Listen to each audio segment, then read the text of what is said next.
Halo rekan-rekan, kembali bersama saya Arif Agus Sumadani. Pada modul pertama ini kita akan membahas mengenai pengenalan internet dan jaringan.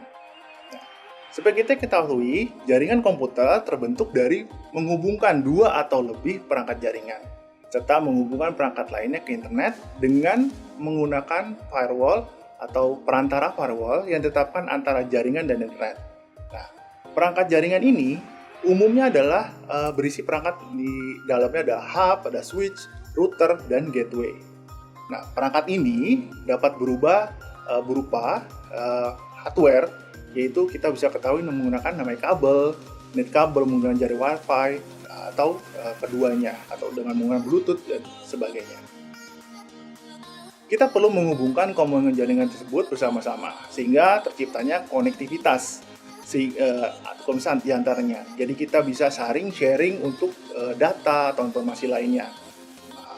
Koneksi tersebut kita dapat menggunakan beberapa media. Nah, medianya baik menggunakan hardware ataupun software. Nah, di dalam bentuk jaringan kita mengenal adanya namanya server. Nah, penggunaan server ini dalam jaringan menunjukkan bahwa jaringan diatur menggunakan model client server. Nah, terdapat berbagai jenis server yang ada diciptakan. Mungkin kita pernah tahu ya, di dalam data center atau penggunaan lingkungan internet, bahwa ada beberapa server yang diciptakan untuk mendukung adanya infrastruktur. Seperti contohnya server untuk database, server aplikasi, DHCP, DNS, dan lain-lain. Nah, di dalam komunikasi tersebut, kita mengenal juga namanya protokol. Nah, protokol jaringan yang biasa umumnya kita sebut namanya TCP. Nah, sebenarnya ada juga namanya ada ISO ya, ISO. Nah, ISO ini ada 7 layer. Nah, tapi yang biasa umumnya kita sebut menggunakan namanya TCP. Nah, TCP ini terdiri dari 4 lapisan, di mana setiap lapisan dapat diimplementasikan melalui sejumlah protokol individu yang terdiri dari 2 jenis yang terpisah, yaitu adalah TCP untuk Technical Control Protocol dan IP atau biasa disebut dengan Internet Protocol. Internet adalah mekanisme di mana komunikasi dilakukan dari satu lokasi ke lokasi lainnya, dari komputer yang meminta ke server dan kembali komputer yang meminta. Nah, internet ini biasanya ada perantara. Nah, perantaranya bisa menggunakan namanya ISP atau provider. Nah, ISP ini mempunyai kapasitas jaringan yang dimana kita dapat menggunakannya sebagai perantara untuk mengirimkan informasi melalui jaringan per detiknya. Bagaimana kita menghubungkan koneksi tersebut sehingga bisa mendapatkan suatu internet?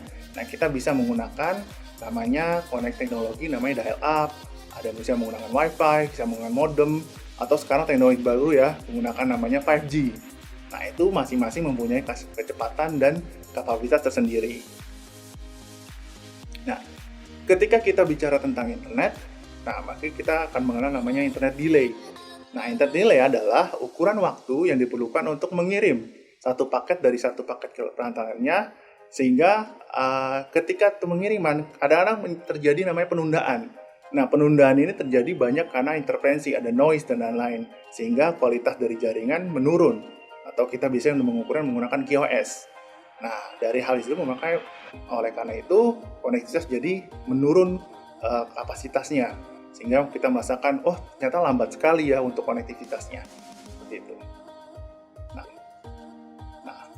untuk menjaga keamanan dalam menjalankan internet, kita menggunakan namanya firewall.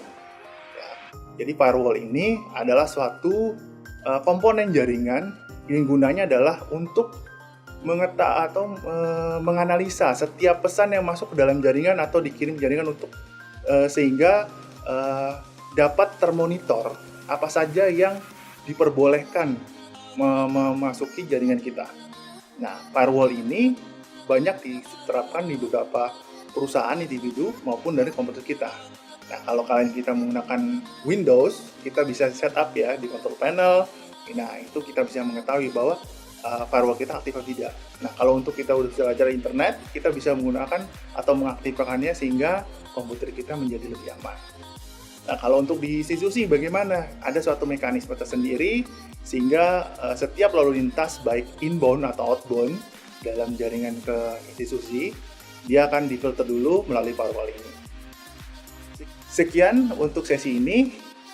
Salam dan sampai jumpa di sesi berikutnya.